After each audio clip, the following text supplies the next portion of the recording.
தேவன் உபவாசத்தின் தேவன் அல்ல, தேவன் விசுவாசத்தின் தேவன் என்பதை சத்திய வேதத்திலிருந்து கற்றுக்கொள்ளுங்கள். கவனியுங்கள், தேங்காய் எண்ணெய் குணமாக்குகிறது கிடையாது, விசுவாசம் உள்ள ஜெபம்தான் பிணியாளிகளை குணமாக்குகிறது. நாம் உபவாசம் இருப்பதினாலே விசுவாசம் வளர்வது கிடையாது, தேவனுடைய வார்த்தையை காதினாலே கேட்டுக்கொண்டே இருப்பதினாலே தான் விசுவாசம் வளர்கிறது. அருமையானவர்களே கவனியுங்கள், நம்முடைய உபவாசம் தேவனை பிரியப்படுத்தாது, நம்முடைய விசுவாசம் தான் தேவனை பிரியப்படுத்தும். சத்தியத்தை அறிவீர்கள், நீங்கள் அறிந்த சத்தியம் உங்களை விடுதலை ஆக்கும். அருமையானவர்களே, நீங்கள் ஜெயிக்கவே பிறந்திருக்கிறீர்கள். நாம் கர்த்தருடைய வார்த்தைக்கு செல்லுவோம், திருப்பிக் கொள்வோம். யோவான் எழுதின சுவிசேஷம் 10ஆம் அதிகாரம் 10வது வசனம். திருடன் திருடவும் கொல்லவும் அழிக்கவும் வருகிறானே அன்றி வேறு ஒன்றுக்கு வரான். நானோ அவைகளுக்கு ஜீவன் உண்டாயிருக்கவும் அது பரிபூரணப்படவும் வந்தேன். இங்கே ஆண்டவராய் இயேசு கிறிஸ்து பிசாசை குறித்தும் தன்னை குறித்தும் அவர் இங்கே பேசுகிறதை நாம் பார்க்கிறோம். ஆண்டவர் இங்கே என்ன சொல்லுகிறார்? பிசாசு திருடுகிறவன், பிசாசு கொள்ளுகிறவன், பிசாசு அழிக்கிறவன் என்று அவர் சொல்லுகிறார். தம்மை குறித்து அவர் என்ன சொல்லுகிறார்? நானோ அவைகளுக்கு ஜீவன் உண்டாயிருக்கவும் அந்த ஜீவன் பரிபூரணப்படவு வந்தேன் என்று அவர் சொல்லுகிறதை இங்கே நாம் பார்க்கிறோம். ஆகவே ஆண்டவராய் இயேசு கிறிஸ்து இந்த பூமியிலே மனிதனாக எதற்காக வந்தார்? மனிதனை வாழ வைப்பதற்காக, குடும்பங்களை வாழ வைப்பதற்காக, மக்களை தூக்கி எடுப்பதற்காக, பாவத்திலே வாழுகிற மக்களை, சாபத்திலே வாழுகிற மக்களை, தரித்திரத்திலே வாழுகிற மக்களை, வியாதியிலே வாழுகிற மக்களை, பிசாசின் கிரியைகளினாலே சிக்குண்டு தவித்து கொண்டிருக்கிற மக்களை பாருங்க விடுதலை ஆக்குவதற்காக, தூக்கி எடுப்பதற்காக, காப்பாற்றுவதற்காக அவர் மனிதனாக வந்தார். ஆகவே ஆண்டவராய் இயேசு கிறிஸ்துவை ஏற்றுக்கொள்ளாதவர்கள் முதலாவது ஆண்டவராய் இயேசு கிறிஸ்துவை உங்களுடைய சொந்த இரட்சகராக, உங்களுடைய ஆண்டவராக, உங்களுடைய தேவனாக, உங்களுடைய மீட்பராக ஏற்றுக்கொள்ள வேண்டும். எதற்காக? நீங்கள் வாழ்வடைவதற்காக, நீங்கள் விடுதலை ஆவதற்காக, நீங்கள் சுகமடைவதற்காக, நீங்கள் வெற்றி பெறுவதற்காக ஏற்றுக்கொள்ள வேண்டும். ஆகவே ஆண்டவராய் இயேசு கிறிஸ்துவை நீங்கள் ஏற்றுக்கொள்ளும் பொழுது ஆண்டவராய் இயேசு கிறிஸ்து மெய்யாகவே பாவத்திலிருந்து விடுதலையாக்குவார், சாபத்திலிருந்து விடுதலையாக்குவார், வியாதியிலிருந்து விடுதலையாக்குவார், தரித்திரத்திலிருந்து விடுதலையாக்குவார், கடன் பிரச்சனையிலிருந்து விடுதலையாக்குவார், அநேகருக்கு உங்களை ஆசீர்வாதமாய் மாற்றுவார். ஆகவே ஆண்டவராக இயேசு கிறிஸ்துவை ஏற்றுக்கொள்ளாதவர்கள் ஆண்டவராகிய இயேசு கிறிஸ்துவை ஏற்றுக்கொள்ளுங்கள். வாசிப்போம். நீதிமொழிகள் 3ஆம் அதிகாரம் 4வது வசனம். அதனால் தேவனுடைய பார்வையிலும் மனுஷருடைய பார்வையிலும் தயையும் நற்புத்தியும் பெறுவாய். நற்புத்தியும் என்ன செய்வாய்? பெறுவாய். அதனால் தேவனுடைய பார்வையிலும் மனுஷருடைய பார்வையிலும் தயையும் நற்புத்தியையும் பெறுவாய். கடந்த பல வாரங்களாக உறுதியான அஸ்திபாரம் அல்லது தேவனுடைய வார்த்தையின் முக்கியத்துவம் என்கிற இந்த சத்தியத்தை நாம் ஞாயிற்றுக்கிழமை காலை ஆராதனைகளிலே தியானித்து கொண்டு வருகிறோம். இதில் அநேக காரியங்களை நாம் பார்த்தோம். இப்பொழுது இந்த போதனையின் 7வது பகுதியை நாம் பார்த்து கொண்டு வருகிறோம். இந்த போதனையின் 7வது பகுதியாக நாம் எதை பார்த்து கொண்டு வருகிறோம் என்று சொன்னால், what will done God's word, தேவனுடைய வார்த்தை நமக்கு என்ன செய்கிறது, தேவனுடைய வார்த்தை நமக்கு என்னவெல்லாம் செய்கிறது, தேவனுடைய வார்த்தை நமக்கு என்னவெல்லாம் அது கொடுக்கிறது என்பதை குறித்து நாம் பார்த்து கொண்டு வருகிறோம். அது மாத்திரமல்ல, இதில் ஏற்கனவே 11 காரியங்களை நாம் பார்த்திருக்கிறோம்.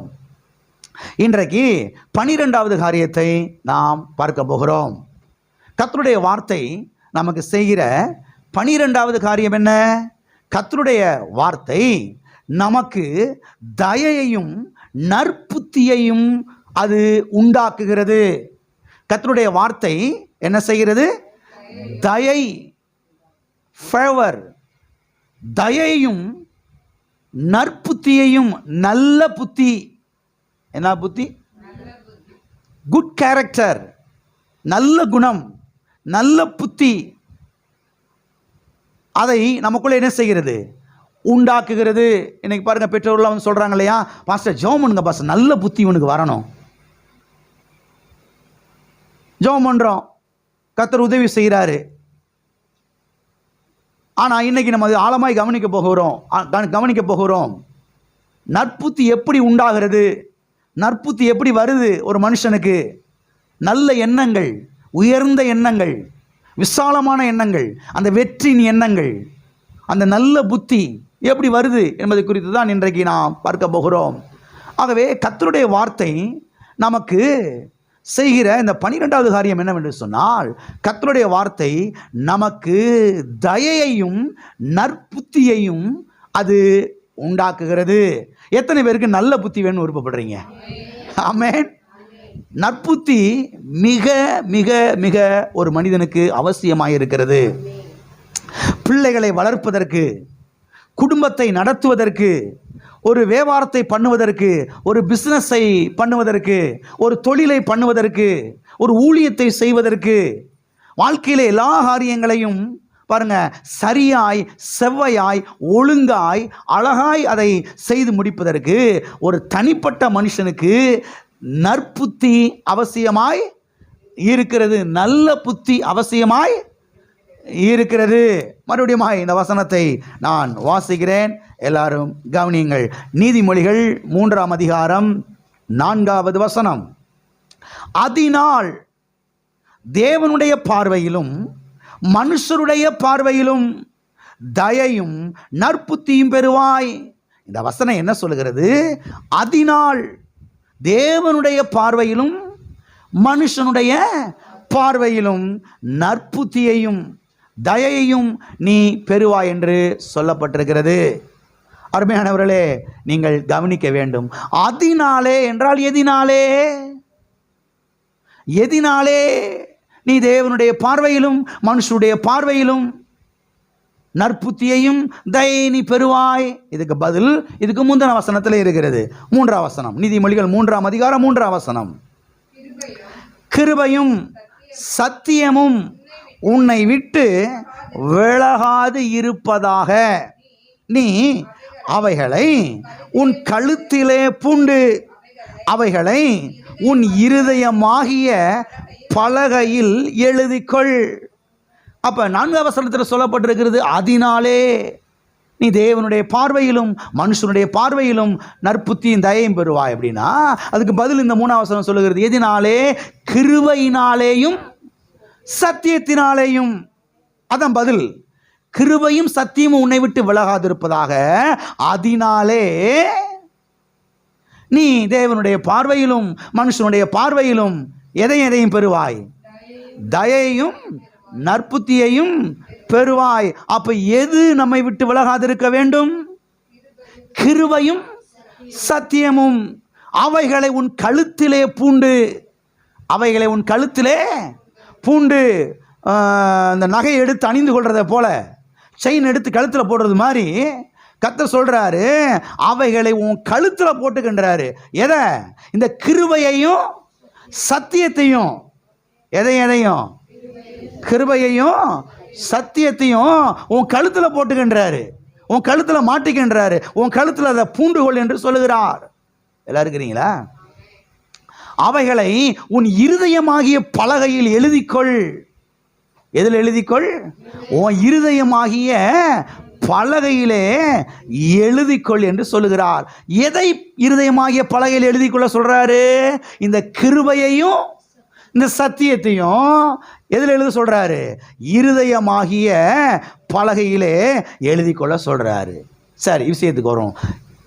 கிருபையையும் சத்தியத்தையும் இதை இப்படி ஷார்ட்டா சுருக்கமாக சொல்றேன். எப்படி சொல்றேன்? கர்த்தருடைய வார்த்தையை உன் இருதயமாகிய பலகையில் எழுதிக்கொள். சத்தியம்னா என்ன? கர்த்தருடைய வார்த்தை. அப்ப என்ன சொல்றாரு? என் வார்த்தையை உன் இருதயமாகிய பலகையில எழுதிக்கொள். அப்படி எழுதி கொள்ளும் பொழுது தேவனுடைய பார்வையிலும் மனுஷருடைய பார்வையிலும் தயையையும் நற்புத்தியையும் நீ பெற்றுக்கொள்வாய். இந்த தயையும் நற்புத்தியும் உனக்கு என்ன செய்யும்? உண்டாகும் என்று சொல்லுகிறார். அப்ப கர்த்தருடைய வார்த்தையை, அதாவது கர்த்தருடைய வார்த்தை நம்மை விட்டு விலகாதிருக்கும் பொழுது, கர்த்தருடைய வார்த்தை நம்முடைய இருதயத்திலே அது எழுதப்பட்டிருக்கும் பொழுது, கர்த்தருடைய வார்த்தை நம்முடைய கழுத்திலே அது அங்கே தொங்கிக் கொண்டிருக்கும் பொழுது, கர்த்தருடைய வார்த்தை நம்முடைய கழுத்திலே அது பூண்டி இருக்கும் பொழுது, இந்த கர்த்தருடைய தயையும் இந்த நற்புத்தியும் நம்மை விட்டு விலகாது இருக்கும். அப்போ ஒரு மனுஷனுக்கு இதை ஆழமாக நீங்கள் கவனிக்கணும். அப்போ ஒரு தேவனுடைய பிள்ளைக்கு இந்த தயவும் நற்புத்தியும் எப்படி கிடைக்குது? நான் தெளிவாக சொல்லவா? தலையில் கை வச்சு ஜெபம் பண்ணுறனால மாத்திரம் கிடையாது. நம்ம என்ன பண்ணுறோம்? பாஸ்டர், என் பையனுக்கு நல்ல புத்தி வரணும் பாஸ்டர், ஜெபம் பண்ணுங்க பாஸ்டர். சந்தோஷம், நம்ம ஜெபம் பண்ணுறோம், கர்த்தர் நிச்சயமாக ஜெபத்தை கேட்டு பதில் தர்றாரு, நிச்சயம் நல்ல புத்தி உண்டாகும். ஆனால் அதோடு நின்றக்கூடாது, அதுக்கு அடுத்த ஸ்டெப்புக்கு வரணும். என்ன ஸ்டெப்புக்கு வரணும்? சபைக்கு வந்து கர்த்தருடைய வார்த்தையை கேட்கணும். கர்த்தருடைய வார்த்தையை கேட்க கேட்க கேட்க கேட்க கர்த்தருடைய வார்த்தை நம்முடைய இருதயத்தில் எழுதப்படுகிறது. கர்த்தருடைய வார்த்தை நம்முடைய கழுத்தில் என்ன செய்யப்படுகிறது? அது சரப்பணியை போல, ஒரு நகையை போல அது அணிந்து கொள்ளப்படுகிறது. எல்லாம் இருக்கிறீங்களா? அப்படி அணிந்து கொள்ளும் பொழுது, அது எழுதப்படும் பொழுது, அந்த பையனுக்கு, அந்த மனுஷனுக்கு, அந்த மனுஷிக்கு, அந்த குடும்ப தலைவனுக்கு, அந்த குடும்ப தலைவிக்கு, ஒரு பிஸ்னஸ் மேனுக்கு, ஒரு வியாபாரிக்கு, ஒரு தொழிலை பண்றவனுக்கு என்ன உண்டாகுது? தயவும் நற்புத்தியும் உண்டாகிறது. யாருடைய பார்வையில்? தேவனுடைய பார்வையிலும் உண்டாகுது, மனுஷனுடைய பார்வையிலும். போகிற இடத்துலலாம் பார்த்தீங்கன்னா தயவு உண்டாகுது. போகிற இடத்துலலாம் அவனுக்கு வாசல் திறக்கப்படுது. போகிற இடத்துலாம் என்ன செய்யுது? வாசல் ஓப்பன் ஆகுது. போகிற இடத்துலாம் காரியங்கள் வாய்க்க ஆரம்பிக்குது. போகிற இடத்துல வெற்றி உண்டாகுது. அப்போ வெற்றிக்கும் கர்த்தருடைய வார்த்தையை கழுத்தில் பூண்டு கொள்வதற்கு நெருங்கிய தொடர்பு இருக்கிறது. கர்த்தருடைய வார்த்தையை இருதயத்தில் எழுதி கொள்வதற்கும் நாம் நம்முடைய வாழ்க்கையில் வெற்றி பெறுவதற்கும் நெருங்கிய தொடர்பு இருக்கிறது. அப்போ கர்த்தருடைய வார்த்தை இருதயத்தில் எழுதி கொள்ளாமல், கர்த்தருடைய வார்த்தை இருதயத்துக்குள்ள வைக்காமல், கர்த்தருடைய வார்த்தை கழுத்தில் பூண்டு கொள்ளாமல் வாழ்க்கையில் என்ன செய்ய முடியாது? வெற்றி பெற முடியாது. நற்புத்தி உண்டாகாது, தயை உண்டாகாது. எல்லாம் இருக்கிறீங்களா? ஆண்டவரே எனக்கு தயவு உண்டாகட்டும். போகிற இடத்துலலாம் சந்தோஷம், ஜெபம் பண்ணுறோம், கர்த்தருக்கு ஜெபத்தை கேட்டு பதில் தர்றாரு. ஆனால் தொடர்ந்து கர்த்தருடைய வார்த்தையில் என்ன செய்யணும்? நம்ம வேரூன்ற வேண்டும். வார்த்தையில் வேறு ஊன்றும் போது தான் போகிற இடத்துலலாம் என்ன செய்யுது? தயவு உண்டாகுது. அங்கே ஒரு காரியத்தை செஞ்சு முடிக்கிறதுக்கு நற்புத்தி உண்டாகிறது. ஒரு காரியத்தை வெற்றிகரமாய் செய்து முடிப்பதற்கு ஒரு பிளானை கொடுக்குறாங்க. ஆஃபீஸில் இருந்து அந்த பையன்கிட்ட கொடுப்ப அந்த பிளானை, அவன் நல்லா செய்வான்ப்பா, அவன் நல்லா பண்ணுவான்ப்பா சார், அவன்கிட்ட கொடுப்பான், அவன் வேணாம், அவன் சொதப்பிடுவான், அவன்கிட்ட கூட அவன் கரெக்டாக பண்ணுவான். ஏன்னா அவன் கூட கர்த்தர் இருக்கிறாரு, அவனுடைய ஆண்டவர் அவன் கூட இருக்கிறாரு, அவன் கரெக்டாக செய்வான். எப்படி வருது பார்த்தீங்களா? வெற்றி எப்படி உயர்வு வருது பாருங்க, எப்படி சம்பள உயர்வு வருது பாருங்க. நம்ம போய் மாங்குன்னு உழைக்கிறதுனால மாத்திரம் கிடையாது. அருமையான தேவனுடைய பிள்ளைகளே கவனிங்கள். நான் உழைச்சி மேலே வந்துடுவேன், உழைக்கணும் உண்மைதான், வேலை பண்ணணும் உண்மைதான். ஆனால் அதனால மாத்திரம் கிடையாது. எத்தனை பேருக்கு உழைச்சி இன்னும் உட்காந்துருக்குறாங்க, 60 வயசுக்கு மேலே ஆயிடுச்சு, 70 வயசுக்கு மேலே ஆயிடுச்சு, உழைச்சே ஓடா போனவங்க 1000 பேர் என்ன செய்யலாம்? காமிக்கலாம். எல்லாம் இருக்கிறீங்களா? வாழ்க்கையில் வெற்றி பெறணும்னா, ஜெயிக்கணும்னா, இருதயமாகிய பலகைகளை கர்த்தருடைய வார்த்தை என்ன செய்ய வேண்டும்? எழுதி கொள்ள வேண்டும். சில ஆட்கள்லாம் நீங்கள் பார்த்தீங்கன்னா போகிற இடத்துல ஒன்றுமே நடக்காது அவங்களுக்கு. பார்த்துருக்கீங்களா? பார்க்கலையா? போனால் ஒன்றும் வாய்க்க மாட்டேங்குது, ஒரு தயவு அங்கே உண்டாக மாட்டேங்குது. மனுஷன் கண்ணிலையும் தயவு கிடைக்கல, கர்த்தருடைய கண்களையும் தயவு கிடைக்கல, ஒரு காரியம் வாய்க்கவே. போனால் அப்படி முட்டு டம்முன்னு முட்டி பேக்கில் விழ வேண்டியதான், ஒன்றும் நடக்க மாட்டேங்குது. நல்லா அலசி நீங்கள் ஆராய்ந்து பார்த்தீங்கன்னா, நல்லா கவனிக்கணும். நீங்கள் இதெல்லாம் நீங்கள் வந்து ஆழமாக கவனிக்கணும், சும்மா அது லேசாக எடுத்துட முடியாது. நல்லா நீங்கள் அலசி ஆராய்ந்து பார்த்தீங்கன்னா, ஒழுங்காக பைபிள் வாசித்துக்க மாட்டாங்க, சத்திய வேதத்தில் தியானம் இருந்திருக்க மாட்டாங்க, வேலைன்னு ஓடி இருப்பாங்க. கர்த்தருடைய வார்த்தைக்கு முக்கியத்துவம் கொடுத்துருக்க மாட்டாங்க, வசனத்தை கேட்கறதுக்கு சபைக்கு வந்திருக்க மாட்டாங்க, தனிப்பட்ட விதத்தில் அவங்க வேதத்தை ஆராய்ந்து பார்த்துருக்க மாட்டாங்க, பிரசங்க செய்தியை போட்டு கேட்டிருக்க மாட்டாங்க, இந்த இருதயத்தில் கர்த்தருடைய வார்த்தை எழுதப்படுவதற்கு நேரத்தை ஒதுக்கி இருக்கவே மாட்டாங்க. அப்படிப்பட்ட ஆட்கள் தான் போய் டம்முன்னு மோதி பேக்கில் என்ன செய்கிறது? விழுறது. ஒன்றும் நடக்காது. அப்புறம் கடைசியில் என்ன சொல்கிறது? நான் சர்ச்சுக்கு போனேன், நான் ஞானஸ்நானம் வாங்கினேன். இருக்கிறீங்களா? உங்களுடைய கேள்விகளுக்கு பதில் சொல்கிறேன், கவனிங்கள். சில காரியங்கள் நடக்க மாட்டேங்குது, சில காரியங்கள் வாய்க்க மாட்டேங்குது. அவர்கள் கர்த்தருடைய வார்த்தையை இருதயத்தில் எழுதி கொள்வதே கிடையாது. கர்த்தருடைய வார்த்தையை கழுத்திலே பூண்டு கொள்வதே கிடையாது. கர்த்தருடைய வார்த்தைக்கு முக்கியத்துவம் கொடுக்கிறதே கிடையாது. கர்த்தருடைய வார்த்தைக்கு முதலிடத்தை கொடுக்கிறது கிடையவே கிடையாது. கர்த்தருடைய வார்த்தையை கேட்கறதுக்கு சபைக்கு ஓடி வருது கிடையவே கிடையாது. எல்லாம் இருக்கிறீங்களா? கர்த்தருடைய வார்த்தையை அள்ள தட்டுறது. கர்த்தருடைய வார்த்தை என்ன செய்யறது? ஆமா, இப்போ என்ன, அடுத்த வாரம் போய் சேர்த்து கேட்டுக்கிறது. அடுத்த வாரம் போய் அடுத்த வாரம் சேர்த்து சாப்பிடுங்க பாப்பா. ஒரு வாரம் சாப்பிடாம கிடந்து, ஒரு வாரமாக சாப்பிடாம இருந்து மொத்தமாக ஒரு வாரத்துக்கு 3 நேரத்துக்குரிய எல்லா சாப்பாடையும் கனெக்ட் பண்ணி மொத்தமாக வச்சு உட்காந்து சாப்பிடுங்க, பார்க்கலாம் எப்படி இருக்குன்னு பார்ப்போம். அதுக்கெல்லாம் நமக்கு அறிவு இருக்குது, சென்ஸ் இருக்குது. ஆனால் கர்த்தருடைய வார்த்தைன்னு வரும்போது அடுத்த வாரம் சேர்த்து கேட்டுக்கலாம். இப்போ என்ன, ஒரு நாள் கேட்கலைன்னா அதனால தான் வாழ்க்கையில் போகிற இடத்துல என்ன செய்ய மாட்டேங்குது, வழி ஓப்பன் ஆக மாட்டேங்குது, வாசல் திறக்கப்பட மாட்டேங்குது, அங்கே தயவு உண்டாக மாட்டேங்குது, அங்கே காரியங்கள் சித்திக்க மாட்டேங்குது, வெற்றி உண்டாக மாட்டேங்குது. ஒரு மனுஷனை கையெழுத்து போட சொன்னால் கூட என்ன செய்ய மாட்டேங்குது, கையெழுத்து 10 தடவை இழுத்து அடிக்கிறான். எல்லாம் இருக்கிறீங்களா? இது ஆழமாய் கவனியுங்கள். நற்புத்தி, தயை, இது எல்லாமே கர்த்தருடைய வார்த்தைக்குள்ளே நாம் ஆழமாய் வேர் ஊன்றுவதிலிருந்து என்ன செய்கிறது, அது வருகிறது. எல்லாம் இருக்கிறீங்களா? அப்போ கர்த்தருடைய வார்த்தையை நீங்கள் ஆழமாய் கவனிக்கும் போது, கர்த்தருடைய வார்த்தையை நீங்கள் ஆழமாய் நீங்கள் கவனித்து அதற்கு முக்கியத்துவத்தை கொடுக்கும் பொழுது, நான் சொல்கிறேன், உங்கள் வாழ்க்கையில் தயையும் நற்புத்தி என்ன செய்யும், உண்டாகும். ஆமென்.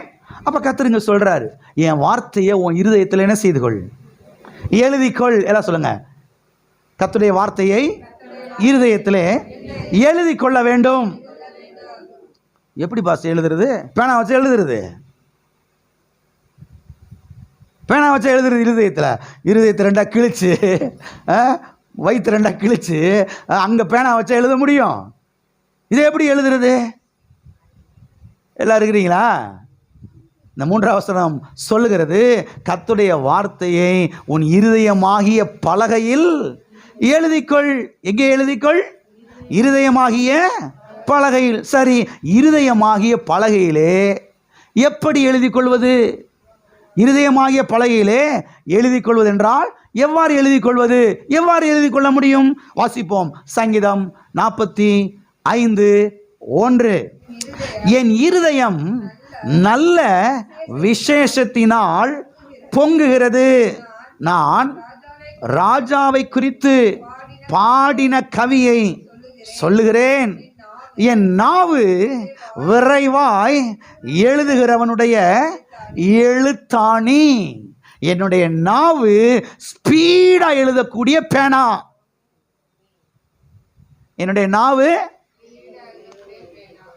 எத்தனை பேர் நாக்கை கொண்டு வந்திருக்கிறீங்க? சில சமயம் கேட்க வேண்டி இருக்குது, மறந்துடுறோம் பாருங்க. நாக்கு இருக்கின்றதையே மறந்துட்டு பேசிக்கிட்டு இருக்கிறோம். எதை பேசணுன்றதுக்கு அளவே இல்லாமல் என்னத்தை செய்யறது, பேசுறது. எல்லாம் சொல்லுங்க, என்னுடைய நாவு விரைவாய் எழுதுகிறவனுடைய எழுத்தாணி. எல்லாம் இருக்கிறீங்களா? இந்த உலகத்திலேயே ஸ்பீடா எழுதக்கூடிய ஒரே பேனா எது தெரியுமா? உங்க நாக்கு. உங்க மாமியாவோட நாக்கு இல்லை. நம்ம என்ன நினைச்சுக்கிட்டு இருக்கிறோம்? மாமியாவோட நாக்கத்தை நினைச்சுக்கிட்டு இருக்கிறோம். உங்க நாக்கு தான் இருக்கிறதுலே ஸ்பீடா எழுதக்கூடிய நாக்கு. எந்த டைப் மிஷினும் கிடையாது, எந்த கம்ப்யூட்டரும் கிடையாது, எந்த எழுத்தாணியும் கிடையாது. உங்க நாக்கு தான் இருக்கிறதுலே ஸ்பீடா எழுதக்கூடிய எழுத்தாணி. எல்லாம் இருக்கிறீங்களா? எனவே இருதயமாகிய பலகையிலே எப்படி எழுதி கொள்வது என்றால், நம்முடைய நாவை கொண்டு என்ன செய்யலாம், இருதயத்தில் எழுதலாம். அப்படி எழுதி கொள்வதனாலே நமக்கு என்ன உண்டாகிறது? நமக்கு தயவும் நற்புத்தியும் உண்டாகிறது. நான் சொல்கிறேன், இந்த பூமியில் வெற்றியாய் வாழ்வதற்கு கடவுளுடைய தயவு வேணும், மனுஷனுடைய தயவு வேணும், நல்ல புத்தி வேணும். இந்த 3மே எங்கேருந்து வருது? நமக்கு எங்கேருந்து வருது? அதைத்தான் பல வாரங்களாக நம்ம பார்த்து கொண்டு வருகிறோம். கர்த்தருடைய வார்த்தை நமக்கு என்ன செய்து? கர்த்தருடைய வார்த்தை நமக்கு என்ன செய்து?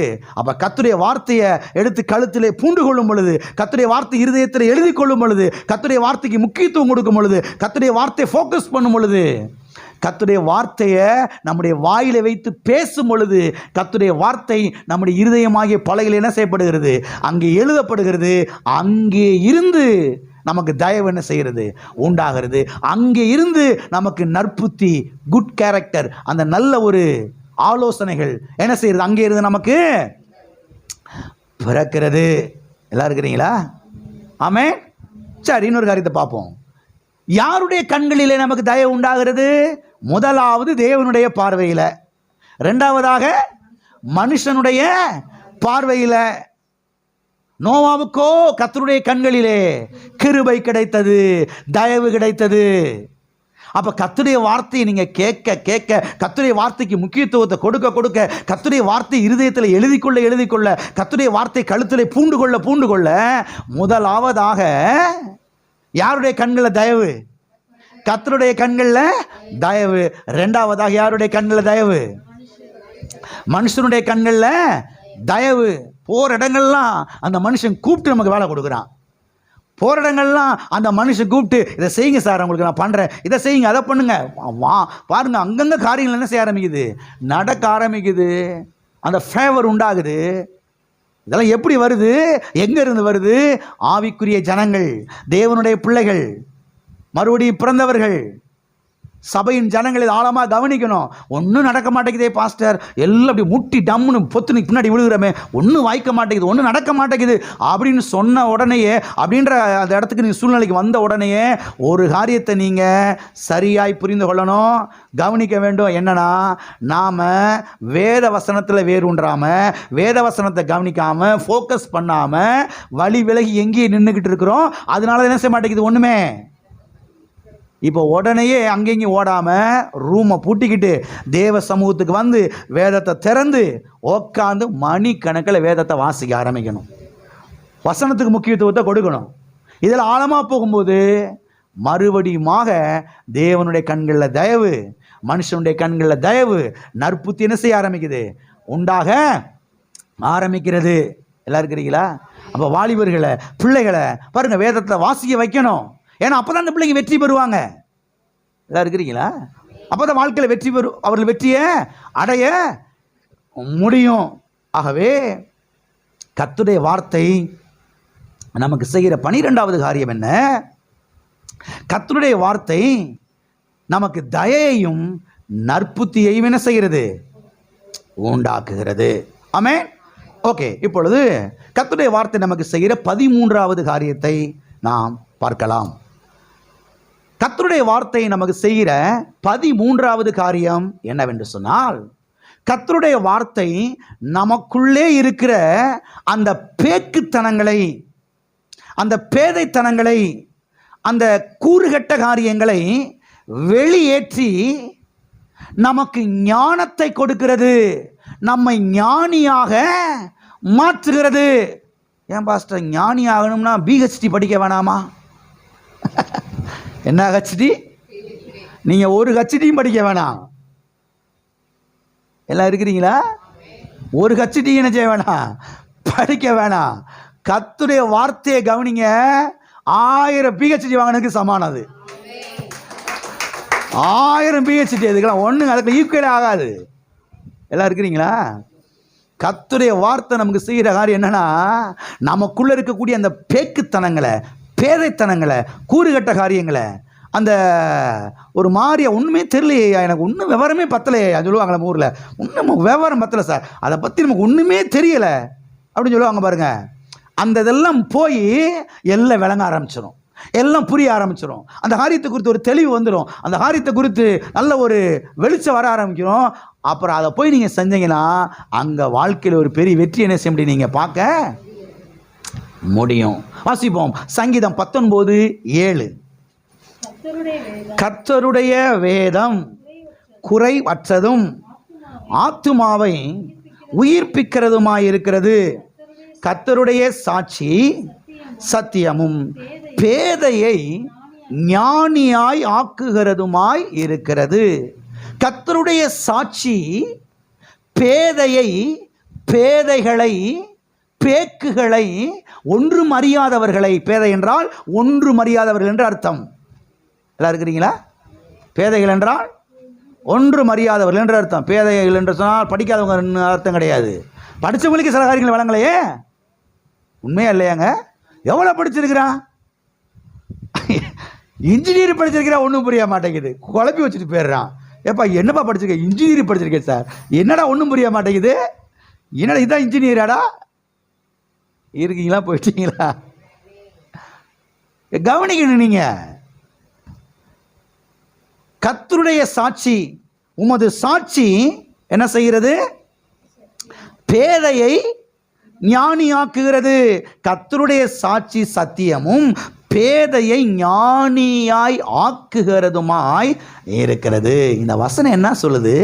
கர்த்தருடைய சாட்சி, கர்த்தருடைய சாட்சி என்று சொல்லுகிறது. இங்கே சாட்சி என்பது கர்த்தருடைய வார்த்தையை குறிக்கிறது. நீங்கள் சத்தியவேதத்தை வாசிக்கும் பொழுது சாட்சி, கற்பனை, நியாய பிரமாணம், கற்பனைகள் இதெல்லாம் பார்த்தீங்கன்னா ஒரு காரியத்தை குறிக்குது, கர்த்தருடைய வார்த்தையை தான் குறிக்குது. அப்போ இங்கே சாட்சிகள், கர்த்தருடைய சாட்சி என்று சொல்லும் பொழுது அது எதை குறிக்கிறது? கர்த்தருடைய வார்த்தையை குறிக்கிறது. அப்போ இந்த வசனத்தை நாம் இவ்வாறாக வாசிக்கலாம். எவ்வாறாக வாசிக்கலாம்? கர்த்தருடைய வார்த்தை சத்தியமும் பேதையை ஞானியாய் ஆக்குகிறதுமாயிருக்கிறது. எல்லா காரங்களும் சொல்லுவோம். கர்த்தருடைய வார்த்தை சத்தியமும் பேதையை ஞானியாய் ஆக்குகிறதுமாய் இருக்கிறது. அப்ப பேதைத்தனங்கள் நீங்கணுமா? பேக்குத்தனங்கள் நீங்கணுமா? யாரும் நம்மளை ஏமாத்தாம வெற்றி பெறணுமா? பாஸ்டர் ஈஸியா நம்மளை ஏமாத்திட்டு போயிட்டானே பாஸ்டர், அப்படி ஏமாறாம இருக்கணுமா? எல்லாம் இருக்கிறீங்களா? எத்தனை பேர் ஏமாறாம இருக்குன்னு நினைக்கிறீங்க? அப்படின்னா நீங்க எங்க தான் வரணும்? கர்த்தருடைய வார்த்தை தான் உங்களுக்கு பதிலாய் இருக்கிறது. கர்த்தருடைய வார்த்தை தான் உங்களுக்கு பதிலாய் இருக்கிறது.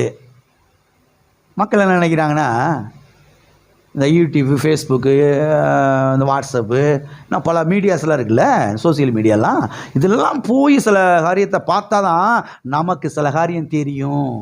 இல்லைன்னா என்ன செஞ்சிருவாங்க? நம்மளை ஏமாத்திடுவாங்க. உண்மையா இல்லையா? நானே நினச்ச காலங்கள் உண்டு. இதுக்குள்ளெல்லாம் போய் இந்த காரியத்தில் நம்ம பார்க்கலைன்னா நம்மள ஒருவில் ஏமாத்திடுவாங்களோ, நம்ம கொண்டு விவரம் தெரியாமல் ஆயிருமோ. அப்புறம் தான் கர்த்தர் கற்றுக் கொடுத்தாரு எனக்கு. இந்த ஃபேஸ்புக், வாட்ஸ்அப், யூடியூப்லாம் வந்து எத்தனை வருஷம் ஆச்சு தம்பி? இப்போ தான் ஒரு 10-15 வருஷம் இருக்கும், அவ்வளோதான் இருக்கும். அதுக்கு முன்னாலெல்லாம் எப்படி? சரி, அதுக்கு முன்னாலெல்லாம் எப்படி? ஒரு 1000 வருஷத்துக்கு முன்னால் எப்படி? ஒரு 2000 வருஷத்துக்கு முன்னால் எப்படி? தாவீது காலத்தில் எப்படி? எல்லாம் இருக்கிறீங்களா? அப்போ கர்த்தருடைய வார்த்தைக்குள்ள ஆழமாக போனீங்கன்னா எல்லா காரியமும் தெளிவாக விளங்க ஆரம்பிச்சிடும். நான் ரியலாக பேசுகிறேன், சத்தியத்தை பேசுகிறேன். ஆழமாக கவனிங்க. நம்மளாம் இந்த மீடியாக்குள்ளெல்லாம் போய் அப்படியே நுழைஞ்சு வந்து அப்படியே போனால் தான் சில காரியம் நம்ம விளங்கும், இப்படிலாம் புரியுன்ற மாதிரி நினைக்கிறோம். நான் இல்லைன்னு சொல்ல, சில காரியங்கள் தெரிஞ்சுக்கிறோம், சில தகவல்களை எடுத்துக்கிறோம், உண்மைதான். ஆனால் இதெல்லாம் இல்லாத காலத்தில் அவங்க எப்படி இருந்தாங்க? வெற்றி பெற்றாங்கல்ல, ஜெயம் பெற்றாங்கல்ல, செழிப்படைந்தாங்கல்ல, சுகமடைந்தாங்கல்ல, வாழ்வடைந்தாங்கல்ல. கர்த்தர் அவங்களை நடத்தினார்ல, கர்த்தருடைய வார்த்தை அவங்களை நடத்துச்சுல, கர்த்தருடைய வார்த்தை அவங்களுக்கு சகலத்தையும் போதிச்சுல. எல்லாம் இருக்கிறீங்களா? அப்ப கர்த்தருடைய வார்த்தைக்குள்ள ஆழமாய் போகும்போது கர்த்தருடைய வார்த்தை நமக்கு சொல்லி கொடுக்குது. இது சரி, இது தவறு, இது நல்லது, இது கெட்டது, இப்படி போ, இப்படி போகாத, இதை பண்ணு, இதை பண்ணாத, இங்க காலை வைக்காத, இதுல காலை வை, எல்லாவற்றையும் இது போதிக்குது. கர்த்தருடைய வார்த்தை நமக்கு போதிக்குது. அதனால தான் எதை காட்டிலும் எதுக்கு அதிக முக்கியத்துவத்தை கொடுக்கணும்? சொல்லுங்க சத்தமா. கர்த்தருடைய வார்த்தையை நாம் எப்பொழுது ஃபோக்கஸ் பண்றோமோ, கவனிக்கிறோமோ, அப்பதான் கர்த்தருடைய வார்த்தை நமக்குள்ளே இருக்கக்கூடிய அந்த பேக்குத்தனங்களை, அந்த பேதைத்தனங்களை, ஒன்றுமே தெரியாத அந்த காரியத்தெல்லாம் வெளியில போக்கி நமக்கு விவரங்கள் என்ன செய்யுது? உண்டாக்குது. நமக்கு ஞானத்தை என்ன செய்யுது? உண்டாக்குது. ஆமென். அப்போ கர்த்தருடைய வார்த்தை எப்பொழுது பேதைத்தனங்களை மாற்றும், எப்பொழுது நமக்குள்ள ஞானத்தை உண்டாக்கும் என்று சொன்னால், கர்த்தருடைய வார்த்தைக்கு நம்முடைய இருதயத்திலே முதலாவது இடத்தை கொடுக்கும் பொழுது, கர்த்தருடைய வார்த்தைக்கு நம்முடைய மனதிலே இடத்தை கொடுக்கும் பொழுது, கர்த்தருடைய வார்த்தையிலே நேரத்தை செலவிடும் பொழுது, கர்த்தருடைய வார்த்தையை இரவும் பகலும் தியானிக்கும் பொழுது, அப்பொழுதுதான் கர்த்தருடைய வார்த்தை நமக்குள்ளே இருக்கக்கூடிய இந்த பேக்குத்தனங்களை எல்லாம் விரட்டி அடித்து, பேதத்தனங்களை எல்லாம் விரட்டி அடித்து நமக்கு ஞானத்தை என்ன செய்கிறது? உண்டாக்குகிறது. எத்தனை பேருக்கு ஞானம் வேணும்னு நினைக்கிறீங்க? ஆமென். என்னுடைய வாழ்க்கையெல்லாம் பார்த்தீங்கன்னா, நான் ஒரு பேதையாக தான் இருந்தேன். ஒன்றும் விவரம் தெரியாது பாருங்க. சின்ன வயசில் ஒன்றும் புரியாது, ஒன்றுமே புரியாது பாருங்க. ஒன்றும் தெரியாத ஆள் மாதிரி தான் இருந்தேன். எது நல்லதுன்னு தெரியாது, எது கெட்டதுன்னு தெரியாது, எது சரின்னு தெரியாது, எது தவறுன்னு தெரியாது. யார் சொன்னாலும் நம்புறது, யார் சொன்னாலும் கேட்குறது, யார் சொன்னாலும் அதை போய் அப்படி செஞ்சு பார்க்குறது, உட்காந்து யோசிக்கிறதே கிடையாது. அதாவது அந்த சிந்திக்கக்கூடிய அந்த கெப்பாசிட்டியே எனக்கு இல்லைன்னு தான் சொல்ல முடியும். நான் உண்மையை பேசுகிறேன், நான் ஏதோ சொல்கிறேன் நினைக்காதீங்க. அந்த சிந்திக்கக்கூடிய கெப்பாசிட்டி, யோசிக்கக்கூடிய அந்த திறன், அதுவே எனக்கு இல்லை. சபைக்கு வசனத்தை கேட்டதுக்கு பிறகுதான் சபைக்கு போய் அந்த வாஞ்சையாய் வார்த்தையை, அந்த திருவசனமாய கலப்படமில்லாத ஞானப்பாண்டி மேலே வாஞ்சையாயிருந்து, அது ஆவலாயிருந்து அதை கேட்க கேட்க கேட்க கேட்க தான் வாழ்க்கைனா என்னன்னு விளங்குச்சு.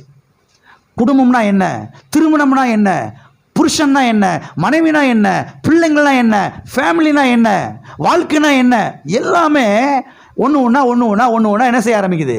விளங்க ஆரம்பிச்சிச்சு பாருங்க. எதுக்குள்ளே போகும்போது?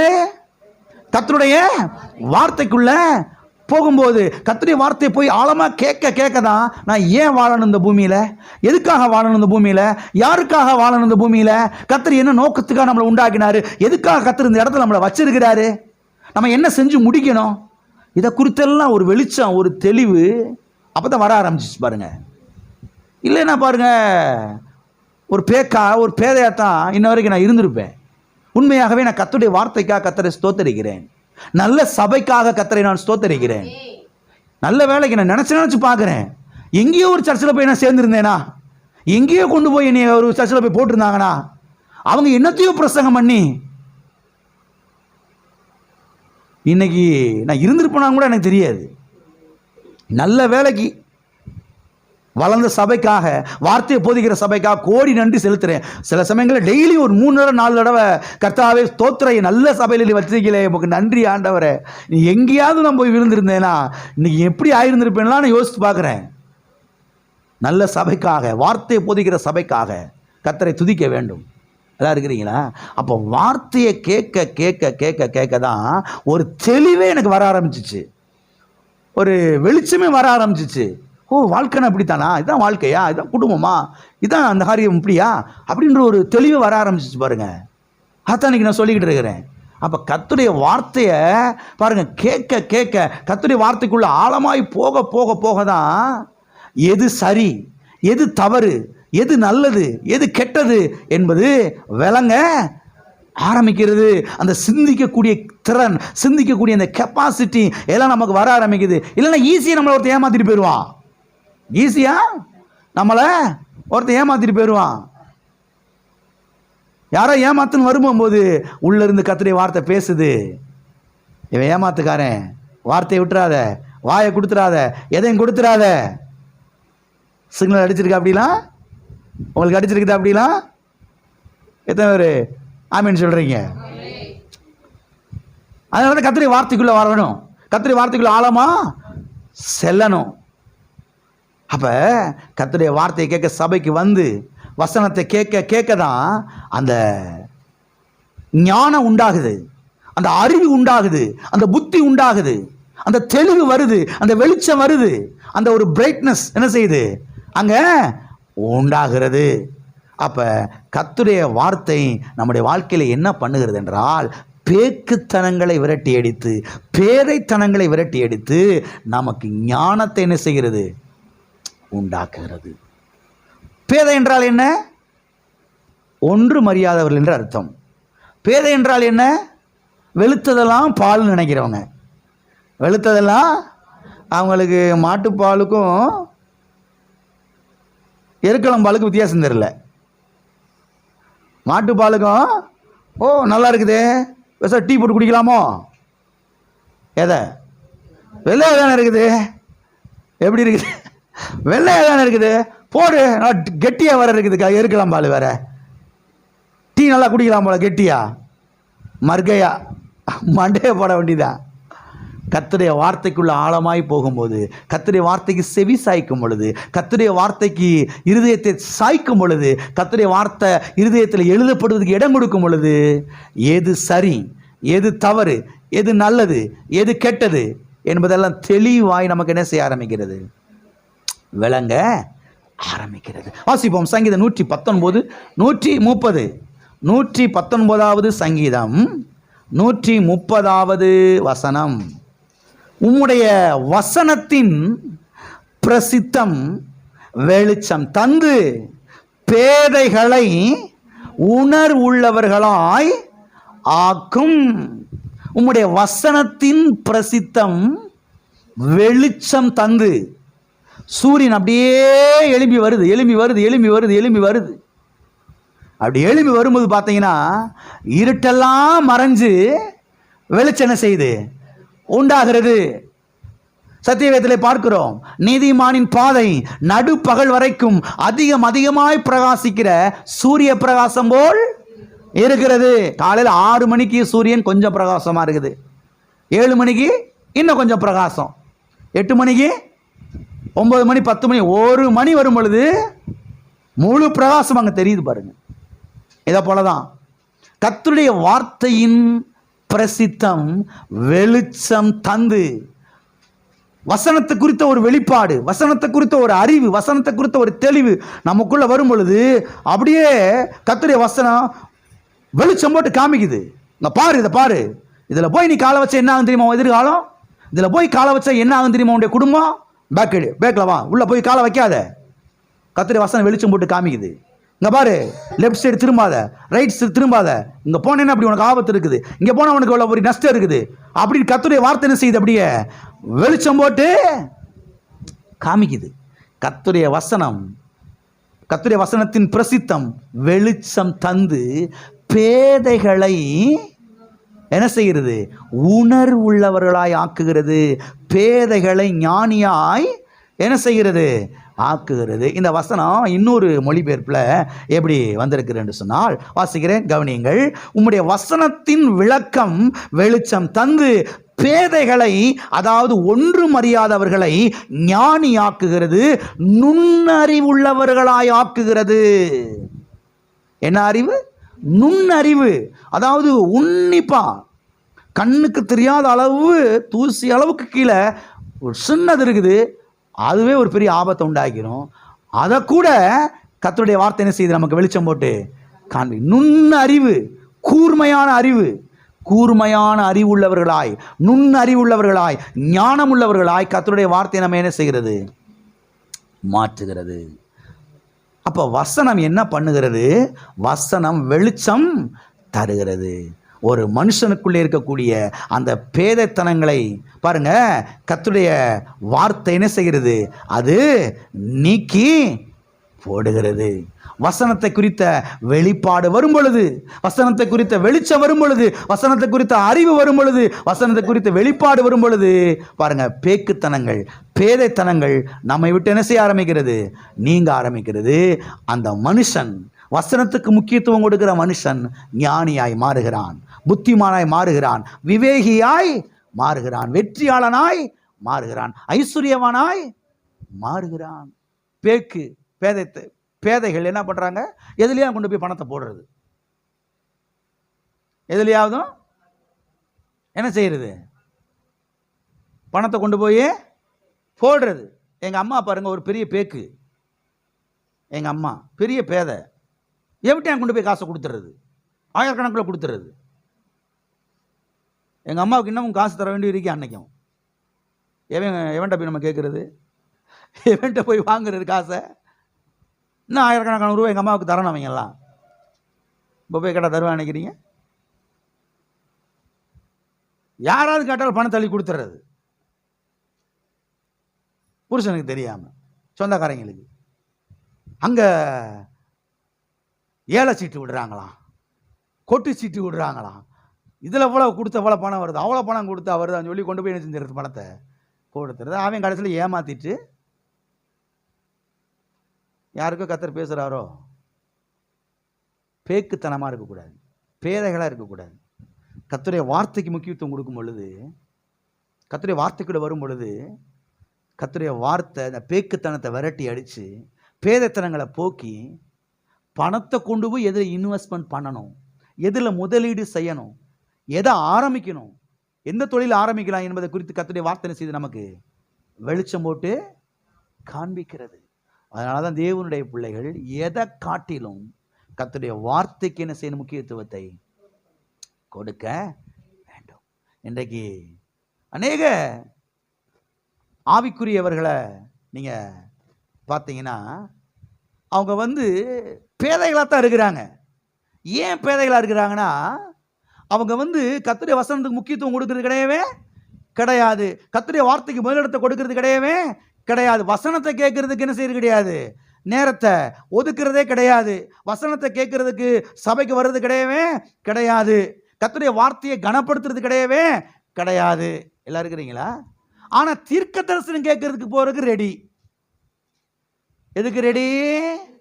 அங்கே ஒரு வரம் பெற்ற அக்கா வந்திருக்காங்களாம், அவங்ககிட்ட போய் தலையை கொடுத்து அப்படியே, அதுக்கெல்லாம் நேரம் இருக்குது. எதுக்கு? தீர்க்க தரிசனம் கேட்க போகிறதுக்கெல்லாம் ரெடி. வரம் பெற்ற அக்காவை பார்க்க போகிறதுக்கெல்லாம் ரெடி. இந்த கிரவுண்டு அந்த கிரவுண்டு, பெருவிழா குருவிழா எல்லா விழாவுக்கும் போகிறதுக்கெல்லாம் ரெடி. ஆனால் வீட்டில் உட்காந்து மணிக்கணக்கில் வேதத்தை வாசிக்கிறதுக்கு கர்த்தர் என்ன சொல்கிறாரு, கர்த்தருடைய வார்த்தை என்ன போதிக்குது, கர்த்தருடைய வார்த்தை குடும்பத்தை குறித்து என்ன சொல்லுது, மனைவி குறித்து என்ன சொல்லுது, புருஷனை குறித்து என்ன சொல்லுது, பிள்ளைகளை குறித்து என்ன சொல்லுது, வியாபாரத்தை குறித்து என்ன சொல்லுது, ஊழியத்தை குறித்து என்ன சொல்லுது, வாழ்க்கை குறித்து என்ன சொல்லுது, கர்த்தர் என்ன போதிக்கிறாரு, அதெல்லாம் கவனிக்கிறது கிடையாது. அதுக்கெல்லாம் நேரத்தை கொடுக்கறது கிடையவே. ஆனால் அங்கே ஓடுறது இங்கே ஓடுறது இங்கே அதெல்லாம் கிளீனாக செஞ்சிடுறது. பார்த்தா வாழ்க்கையில் ஒரு முன்னேற்றம் இல்லை, ஒரு வெற்றி இல்லை, ஒரு செழிப்பு இல்லை, ஒரு ஆசீர்வாதம் இல்லை, ஒரு சுகம் இல்லை. பூரா தொடச்சி கட்டிக்கிட்டு ஒன்றும் இல்லாமல் உட்காந்துருக்குறாங்க. எத்தனை வருஷமாக சபைக்கு போகிறீங்க? 25 வருஷம் ஆச்சு.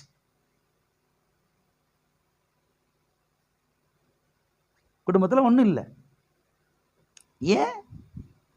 கர்த்தருடைய வார்த்தைக்கு முக்கியத்துவத்தை மற்ற எல்லாத்துக்கும் முக்கியத்துவம் கொடுக்கறது, எல்லாத்துக்கும் ஓடுறது, எல்லாத்துக்கும் என்ன செய்யறது, கர்த்தருடைய வசனத்தை கேட்கறதுக்கு மட்டும் ரெடி கிடையாது, மற்ற எல்லாத்துக்கும் ரெடி. ஆகையால் தான் அவர்கள் பேதைகளாக இருக்கிறார்கள். ஆனால் நாம் இப்படிப்பட்டவர்களாக இருக்க கூடாது. கர்த்தருடைய வார்த்தைக்கு நாம் முக்கியத்துவம் கொடுக்கிறவர்களாய் இருக்க வேண்டும். பக்கத்தில் கைப்பிடி சொல்லுங்க, கர்த்தருடைய வார்த்தைக்கு முக்கியத்துவத்தை கொடுக்கிறவர்களாய் நீங்கள் இருங்கள். ஆமென். அப்போ கர்த்தருடைய வார்த்தை நமக்கு செய்கிற 13வது காரியம் என்ன? கர்த்தருடைய வார்த்தை நம்முடைய வாழ்க்கையில் இருக்கக்கூடிய, நம்முடைய மனதில் இருக்கக்கூடிய, நம்முடைய உள்ளத்தில் இருக்கக்கூடிய அந்த பேதைத்தனங்களை நீக்கி நம்மை ஞானிகளாய் என்ன செய்கிறது? மாற்றுகிறது. எப்படிப்பட்டவர்களாய் மாற்றுகிறது? எத்தனை பேர் ஞானியாக மாறன்னு விருப்பப்படுறீங்க? நான் சொல்கிறேன், நீங்கள் பிஏ எம்ஏ பிஎஸ்சி எம்எஸ்சி அப்படிலாம் ஒன்றும் படிச்சிருக்கணும்னு அவசியம் கிடையாது. படிக்கிறதுக்கு வாய்ப்பெல்லாம் போயிடுச்சு, வயசெல்லாம் ஆயிடுச்சு, ஒன்றும் பிரச்சனை இல்லை, ஒன்றும் கவலைப்படாதீங்க. படிக்க வயசு உள்ளவங்க படிங்க, நல்லா, ஒன்றும் தப்பெல்லாம் கிடையாது. ஆனால் இப்போ நீங்கள் ஒன்று செய்யலாம், கர்த்தருடைய வார்த்தை என்ன செய்யுங்க, எடுத்து டெய்லி வாசிங்க. இதில் ஆழமாக போங்க, நேரம் கிடைக்கும் போதெல்லாம் இதில் ஓடி வாங்க. கண்டிப்பாக நீங்கள் பெரிய ஞானி ஆயிடுவீங்க.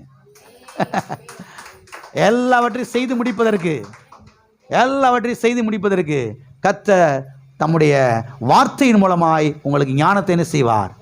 அருளுவார். ஆமென். ஓகே, 14வது காரியத்தை பார்ப்போம். கர்த்தருடைய வார்த்தை நமக்கு செய்கிற 14வது காரியம். கர்த்தருடைய வார்த்தை நமக்கு செய்கிற 14வது காரியம் என்னவென்று சொன்னால், கர்த்தருடைய வார்த்தை நம்முடைய இருதயத்திலே சமாதானத்தை கொடுக்கிறது. எதை கொடுக்கிறது? நான் சொல்கிறேன், இந்த உலகத்திலேயே காசு கொடுத்து வாங்க முடியாத ஒன்று இருக்கும்னா அது சமாதானம். எந்த மெடிக்கல் ஷாப்லையும் போய் நீங்கள் என்ன செய்ய முடியாது சமாதானத்தை, எந்த ஒரு ஹாஸ்பிட்டல்லையும் போய் நீங்கள் என்ன செய்ய முடியாது சமாதானத்தை வாங்க முடியாது காசு கொடுத்து. அப்படி ஒரு இடம் இருக்கும் என்று சொன்னால் முதலாவதாக எனக்கு தகவல் தெரிவிக்கவும். நானும் உங்களோடு சேர்ந்து பணத்தை கொடுத்து வாங்கிக் கொள்ளுகிறேன். இந்த உலகத்தில் வாங்க முடியாதது அந்த தேவ சமாதானம். ஆமென். ஒரு நிம்மதியான வாழ்வு, ஒரு இளைப்பாறுதல். இதை கர்த்தருடைய வார்த்தை நமக்கு என்ன செய்கிறது, அருளுகிறது. வாசிப்போம். 119வது சங்கீதம் 165வது வசனம். உம்முடைய வேதத்தை நேசிக்கிறவர்களுக்கு மிகுந்த சமாதானம் உண்டு, அவர்களுக்கு இடரல் இல்லை. அருமையான வார்த்தை, அருமையான வார்த்தை. அவர்களுக்கு இடரல், அவர்கள் இடறி விழ, அவர்கள் தோற்று போக, அவங்க வாழ்க்கையில ஃபெயிலியராக, இப்படிலாம் நீங்க போட்டு வாசிக்கலாம் அந்த இடத்துல. அவர்கள் இடறி விழ மாட்டார்கள்னா தோற்று போக மாட்டாங்க, ஃபெயிலியர் ஆக மாட்டாங்க, வாழ்க்கையில சைன் பண்ணுவாங்க, வெற்றி அடைவாங்க. யாரு? உம்முடைய வேதத்தை நேசிக்கிறவர்களுக்கு என்ன உண்டு? மிகுந்த சமாதானம் உண்டு. மிகுந்த சமாதானம். என்ன சமாதானம்? அன்னைக்கு பார்த்துக்கிட்டு இருக்கிறோம். ஒரு குரூப் என்ன பண்ணுறாங்க, செத்து போனவங்கள போய் கல்லறையில் புதைக்கிற பாருங்க, பாக்ஸ் வச்சு. அது மாதிரி வெறும் குழியாக அங்கங்கே தோண்டி வச்சு பாக்ஸை வச்சு அந்த பாக்ஸ்குள்ளே போய் இவங்களும் உயிரோட படுத்துக்கிட்டு பழைய வச்சு மூடிட்டு ஒரு 2 மணி நேரம் கழிச்சு நீ திறந்து பாருங்கள் என்ன பண்ணுறோம் பார்ப்போம் அப்படின்னு பண்ணிக்கிட்டு இருக்க. என்னடா பண்ணுறாங்க வேடிக்கையை? குழியை நிஜமாகவே தோண்டி உள்ள பாக்ஸ்குள்ளே வச்சு கொஞ்சம் நேரம் போய் என்ன செய்வோம் இருந்து என்ன நடக்குதுன்னு பார்ப்போம். இங்கே தான் நம்ம வரப்போ போகிறோம் அப்படின்னு அவங்களுடைய எண்ணம். இங்கேயாவது நமக்கு ஒரு பெரிய சமாதானம் கிடைக்குதான்னு பார்ப்போம். ஒன்றும் கிடைக்கல, ஒன்றும் கிடைக்கல. சத்தியவேதம் தெளிவாக சொல்லுகிறது, உம்முடைய வேதத்தை நேசிக்கிறவர்களுக்கு, உம்முடைய வேதத்தை அன்பு கூறுகிறவர்களுக்கு மிகுந்த சமாதானம். யாருக்கு மிகுந்த சமாதானம் உண்டு? உம்முடைய வேதத்தை. அப்ப ஏன் ஞானஸ்தானம் எடுத்த அநேகருடைய வாழ்க்கையில சமாதானம் இல்லை? நான் ஞானஸ்தானம் எடுக்காதவங்களை பற்றி பேசலை. ஏன் அநேகருக்கு சமாதானம் இல்லைன்னா நான் பேசலை. ரட்சிக்கப்பட்டவங்களுக்கு, ஞானஸ்தானம் பெற்றவங்களுக்கு ஏன் சமாதானம் இல்லை? ஏன் அவங்க இடறி விழுகிறாங்க? ஏன் தோற்று போயிடுறாங்க? ஏன் ஜெயிக்க முடியல? ஏன் வாழ்க்கையில் முன்னேற்றம் இல்லை? ஏன் 25 வருஷத்துக்கு முன்னால் இருந்தது மாதிரி அப்படியே இருக்கிறாங்க? கேள்வி புரியுதா உங்களுக்கு? ஏன் தெரியுமா? அவங்க எதை நேசிக்கல? எதை நேசிக்கல? வேதத்தை நேசிக்கலன்னு என்ன அர்த்தம்? வேதத்தில் மணிக்கணக்கில் அவங்க நேரத்தை செலவிடலை. கவனியுங்கள், வேதத்துக்கு முக்கியத்துவம் கொடுக்கல, வார்த்தைக்கு முக்கியத்துவத்தை கொடுக்கல. அவங்க சத்திய வேதத்தை நேசிக்கிறத காட்டிலும் செல்போனைத்தான் நேசிக்கிறாங்க.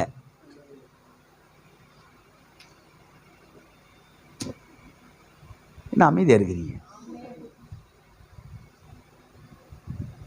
அவங்க இந்த டிவியில் வரக்கூடிய அந்த சீரியலை தான் நேசிக்கிறாங்க. எதை? இங்கிலீஷில் சொல்லணும், நாடகம், மெகா தொடர். காலையில் 9:30 மணிக்கு ஆரம்பித்தா நைட்டு 10:30 மணி வரைக்கும். எப்படி பஸ் இந்த டைமில் உங்களுக்கு தெரியும் என்கிட்ட கேட்காதீங்க, நான் ஒருத்தர் கேட்டு நிஜமாவே எவ்வளோ நிறையா ஓடும் அப்படி நான் நினச்சிக்கிட்டு இருந்தேன். முன்னாலலாம் சாயந்தரம் 6 மணிக்கு போடுவாங்க போல், இந்த பெண்கள்லாம் 10 மணி வரைக்கும் நைட்டில் பார்த்துட்டு தூங்குவாங்க போல். பார்த்தா காலையில் 9:30 மணிக்கு ஆரம்பிச்சிருந்த நாடகம். காலையில் 9:30 மணிக்கு ஆரம்பித்த நாடகம் ஆஃப் அன் ஹவராக போட்டு நைட்டு 10:30 மணி வரைக்கும் என்ன ஓடுது? அங்க அரிசி கழுவிக்கிட்டே வந்து எட்டி பார்க்கறது. அவன் என்ன ஆச்சுடி, அவனை போட்டு தூக்கிட்டாங்களா, அவனை கடத்திட்டாங்களா அந்த பிள்ளைய? இங்க அரிசி வேகல, பிள்ளையும் புரிச்சுன்னு அங்க பசியில உட்காந்துருக்கிறாங்க. சொல்றது உங்களுக்கு புரியுதா? நான் யாரை சொல்றேன் தெரியுமா? இந்த சபை விட்டு வெளியில இருக்கிறாங்கல்ல, அவங்கள பத்தி சொல்லலை. ரட்சிக்கப்பட்டவங்களுக்கு ஏன் சமாதானம் இல்லை? ரட்சிக்கப்பட்டவங்க வாழ்க்கையில ஏன் சுகம் இல்லை? ரட்சிக்கப்பட்டவங்க வாழ்க்கையில ஏன் வெற்றி இல்லை? அவங்க வாழ்க்கையில ஏன் செழிப்பு இல்லை? ஏன் வனாந்தரமா இருக்குது? புரியுதா உங்களுக்கு என்ன சொல்றேன்னு? ஆவியானவர் வார்த்தையிலிருந்து என்ன சொல்றாரு உங்களுக்கு புரியுதா? வேதத்தை நேசிக்கிறவர்களுக்கு மிகுந்த சமாதானம் உண்டு. அநேக கிறிஸ்தவர்கள் என்ன சொல்றாங்கன்னா, நான் ஆண்டவரை நேசிக்கிறேன் பாஸ்டர். உங்களுக்கு தெரியாதா பாஸ்டர்? நேசிக்கிறவங்க என்ன பண்ணுவாங்க தெரியுமா? யாரை நேசிக்கிறாங்களோ அவங்க கூட உட்கார்ந்து என்ன செய்வாங்க? இப்ப ஆண்டவரை நேசிக்கிறவங்க என்ன பண்ணுவாங்க? செல்போன்ல உட்காந்துருப்பாங்க. ஆண்டவரை நேசிக்கிறவங்க மெகா தொடர்ல உட்காந்துருப்பாங்க. அப்படித்தானே? ஆண்டவர் நேசிக்கிறவங்க எங்க இருப்பாங்க? நல்ல ஜெபத்தில் தரித்திருப்பாங்க. நல்ல அந்நிய பாஷையில இருந்து ஜெபிக்கிறதுல தரித்திருப்பாங்க. ஆவியானவருடைய அந்த ஒரு உறவுல ஐக்கியத்தில் இருப்பாங்க. வேதத்தை வாசிக்கிறதுல இருப்பாங்க. ஒருத்தர் அன்பை, நான் உன்னை அன்பு ஊரேன்னு சொல்றான். அன்பு ஊரேன்னு சொல்றவன் உட்காந்து என்ன செய்ய ஆரம்பிக்கணும்? மணிக்கணக்கில் பேச ஆரம்பிக்கணும்.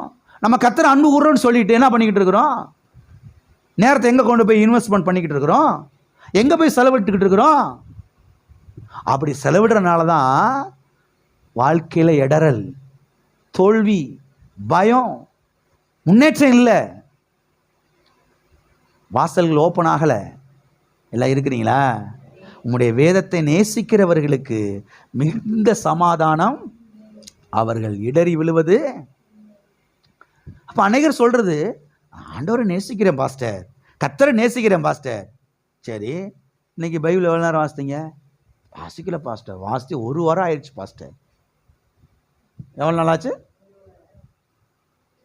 1 மாதம் ஆச்சு பாஸ்டர் பைபிள் வாசித்து.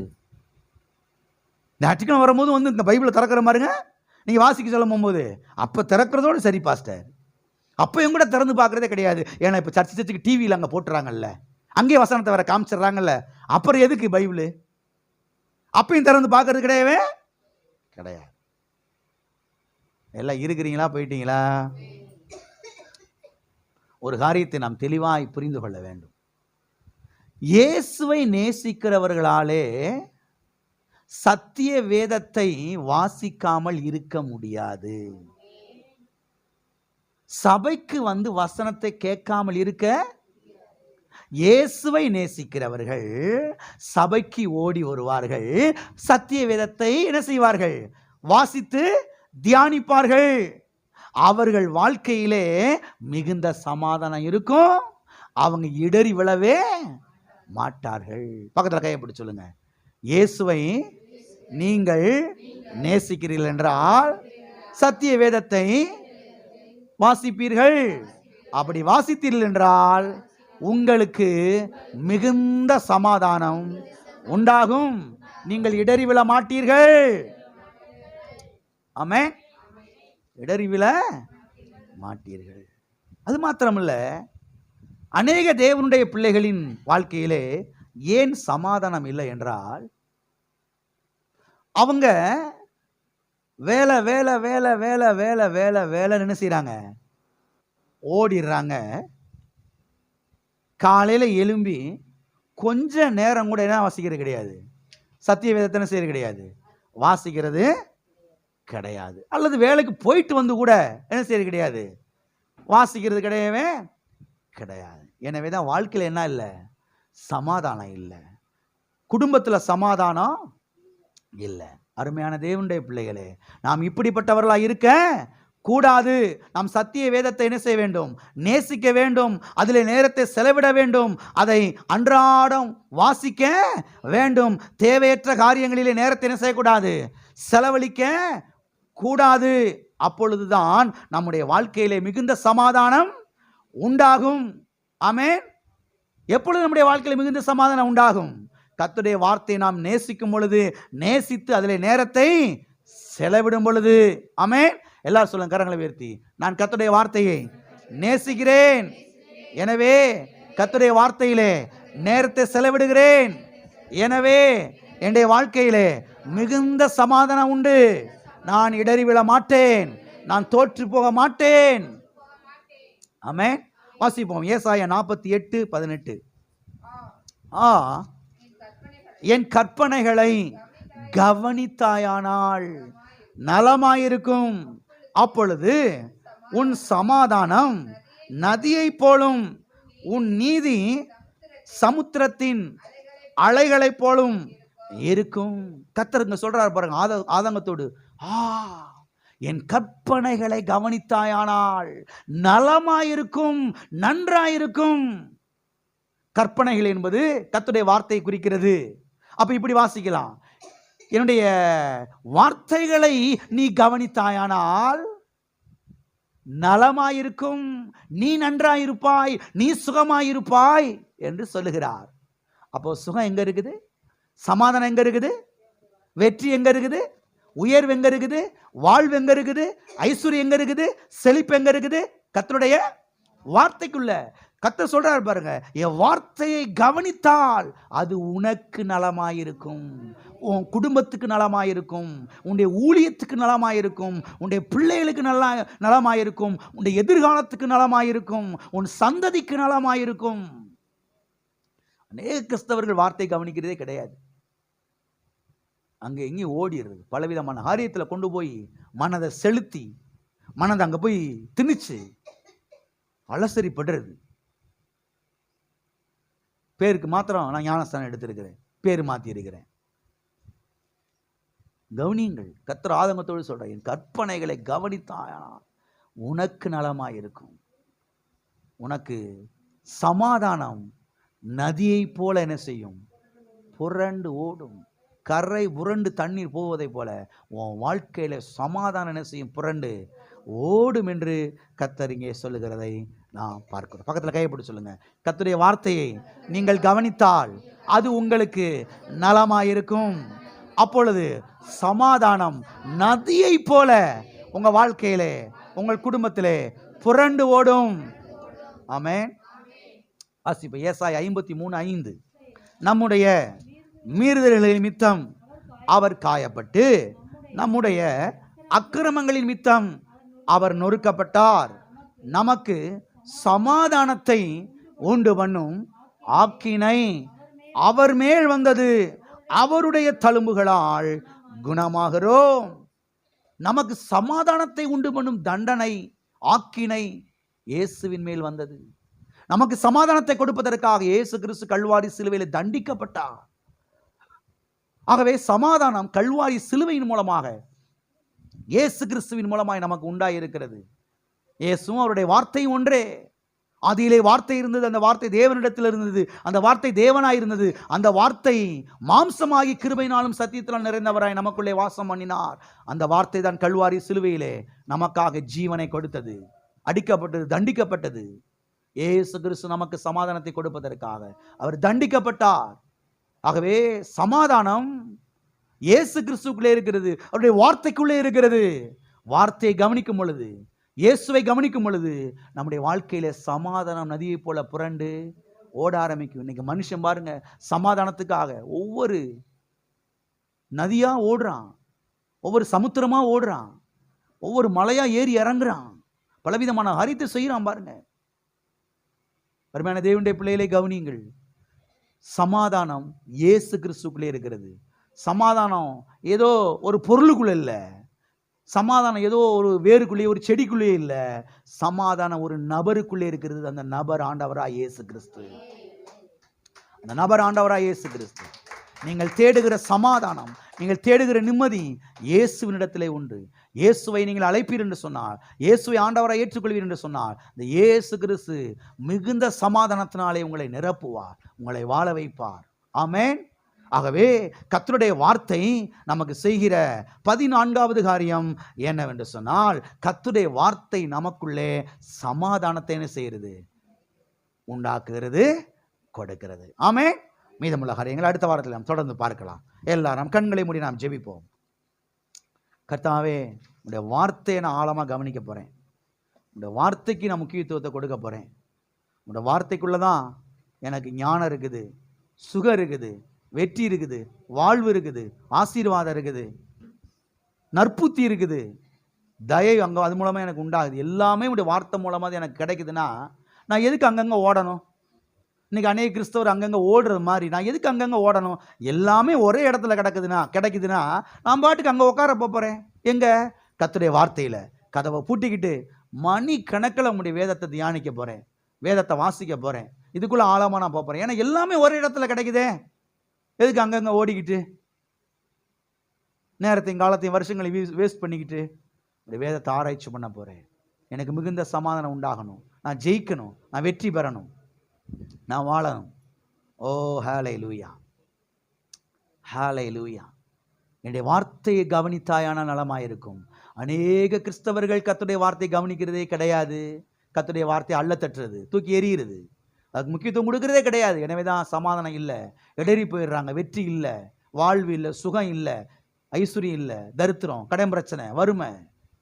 இங்கே இருக்கிற ஒருவர்கள் நான் சொல்லுகிறேன், கர்த்தருடைய வார்த்தையை கவனியுங்கள், கர்த்தருடைய வார்த்தையை கவனியுங்கள், நீங்கள் வெற்றி பெறுவீர்கள். எளிமையாய் கடனுக்குள்ளேருந்து வெளியே வருவீங்க, எளிமையாக கடனெல்லாம் அடைச்சி முடிப்பீங்க. கர்த்தருடைய வார்த்தைக்குள்ள நீங்கள் ஆழமாய் செல்லும் பொழுது. ஓ ஸ்தோத்திரம். தகப்பனே, இயேசுவின் நாமத்தில் உம்முடைய சமூகத்தில் வருகிறோம். ஆசீர்வதிக்கப்பட்ட அந்த வேலைக்காக நன்றி கர்த்தாவே. நாங்கள் உடைய வார்த்தையை கனப்படுத்துகிறோம், உடைய வார்த்தைக்கு முக்கியத்துவத்தை கொடுக்கிறோம். ஆண்டவரே கர்த்தாவே, உடைய வார்த்தையை நாங்கள் கவனிப்பது அது நலமாயிருக்கும் என்று எழுதப்பட்டிருக்கிறதே. தகப்பனே, உடைய வார்த்தையை நாங்கள் கவனித்து, உடைய வார்த்தையை நாங்கள் நேசித்து சமாதானமாய் வாழ, சுகமாய் வாழ, வெற்றியாய் வாழ எங்களுக்கு உதவி செய்யும். பிள்ளைகள் ஒவ்வொருவருக்கும் உதவி செய்யும் ஆண்டவரே. கர்த்தாவே ஸ்தோத்திர ஆண்டவரே. சமாதானத்தினாலே பிள்ளைகளை நிரப்பும், சுகத்தினாலே நிரப்பும். உடைய ஆசீர்வாதம் பிள்ளைகளுக்கு உண்டாகட்டும். அவ்விதமாய் செய்கிறீர், அதற்காக நன்றி. இயேசு நாமத்தில் பிதாவே.